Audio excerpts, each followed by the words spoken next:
Ce matin, ils vont nous présenter quelque chose. Est-ce qu'on peut les acclamer pour ce...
Chers parents, chers pasteurs, chers diacres, chers administrateurs, shalom.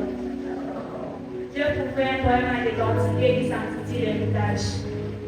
Alors j'ai dit aujourd'hui, frères et sœurs, les choses que vous faites, les paroles que vous prononcez, comment vous traitez votre prochain et ce que vous faites au sujet des Christ. Tout cela sera un mémorial éternel. Vous pouvez avoir une belle maison à laisser à vos enfants. Vous pouvez travailler pour laisser de bien à vos enfants, mais moi, je préfère leur laisser la parole de Dieu plutôt que toute autre chose. Ces maisons disparaîtront, c'est tout à fait en ordre. C'est bien, je n'irai contre ça. Mais ne faites pas ces choses mineures en négligeant des grandes choses.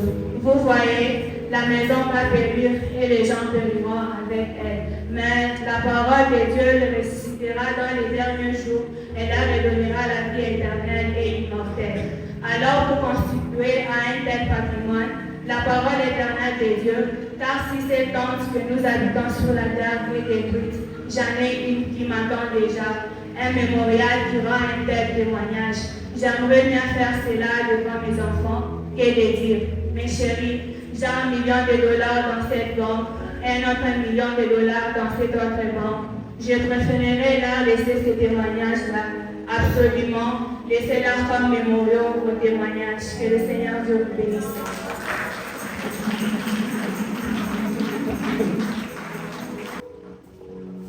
Chers pasteurs, chers administrateurs, chers diacres, chers parents, shalom. L'honneur me joie de vous présenter le mystère du chiffre 7. Oh, chiffre 7, c'est l'achèvement de toutes choses, le point final de Dieu. 7 jours de la semaine, donc dimanche est le jour où le puissant conquérant est sorti de la tombe. 7 chandeliers d'or pur, 7 trompettes, dans la 7e et celle de Malachie 4. 7 âges de l'église, Sardes, Nîmes, Thyatire, Philadelphie, Pergame, Éphèse et la Odyssée, l'âge dans laquelle nous vivons. 7 étoiles ou messagers dans la main de Dieu, Paul, Irénée, Colomba, Martin, Luther, Wesley et William Mario Branham. Cette dimension, la lumière, la matière, les dons, les canaux de communication, la région des élus, la région des perdus et les demeures de Dieu. Cet honneur, ces sceaux sont des vérités mystères d'Apocalypse révélés aujourd'hui par l'ange puissant, Christ, la colonne de feu, l'ancien Jésus-Christ, à travers les messagers, prophètes du 7e âge, je cite William Mario Branham. Cette lettre qui compose le nom de Branham, cette marche conduisant dans la chambre du roi, cette conclusion reçue par William Mario Branham dont aucune n'a failli, cette vie qui compose le nom de Branham aux États-Unis d'Amérique, signe perpétuel, cet ange apparu à William Branham au Mont Sunset en 1963 pour lui apporter la révélation des 7 sceaux d'Apocalypse chapitre 10, versets 1 à 7, 7 jours après. L'accident de l'automobile vers Amarillo, William Mario Branham retourne dans la maison du père le 24 décembre 1965 à 4h35. Que Dieu vous bénisse.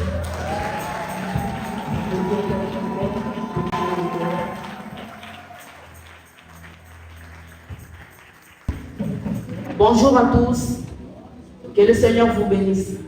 Joyeux Noël à tous. Aujourd'hui, nous allons apprendre une leçon importante sur la construction de nos vies. Lisons Matthieu chapitre 7, versets 24 à 27. Lisons un peu. C'est pourquoi quiconque entend ces paroles que je dis et les met en pratique sera semblable à un homme prudent qui a bâti sa maison sur le roc. La pluie est tombée, le tonnerre sont venus, le vent a soufflé et les sont jetés contre cette maison. Elle n'est point tombée parce qu'elle était fondée sur le roc.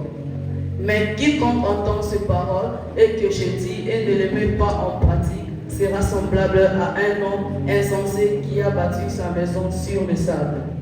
La pluie est tombée, le tonnerre sont venus, le vent a soufflé et les ont battu. Cette maison, elle est tombée et sa ruine a été grande. Amen. Deux maisons, deux choix. Regardez maintenant.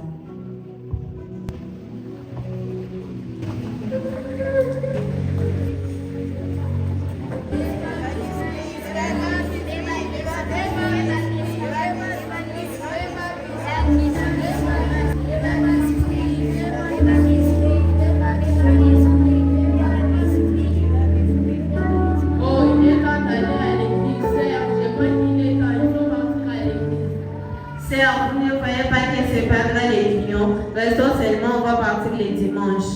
Non, ma sœur, il faut respecter les rendez-vous avec Dieu avant tout. Sœur, laissez-nous chercher de quoi nourrir les enfants. Alors à l'église.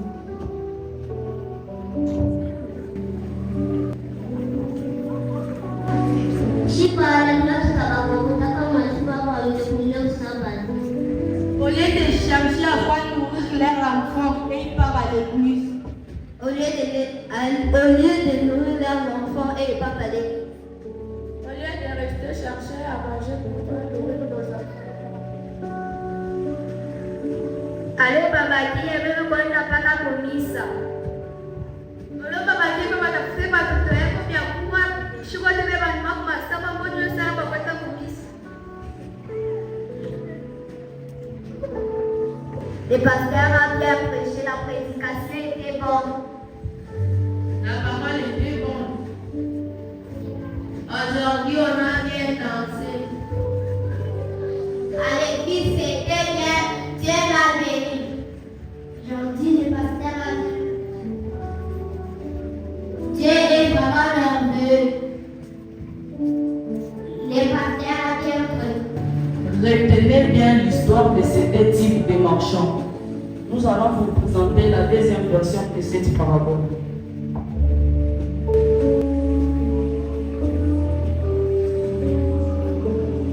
Bonjour mon frère. Bonjour Jean, comment vas-tu?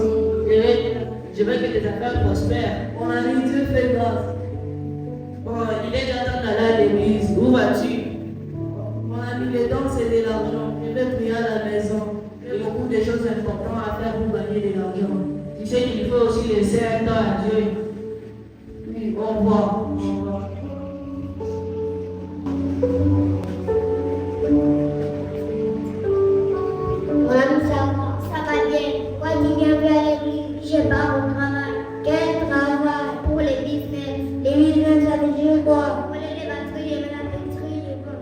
les divorces. C'est comme ça qu'il y a tout mon ami. Même mon ami t'envoie aller. Les temps, c'est de l'argent. Au revoir.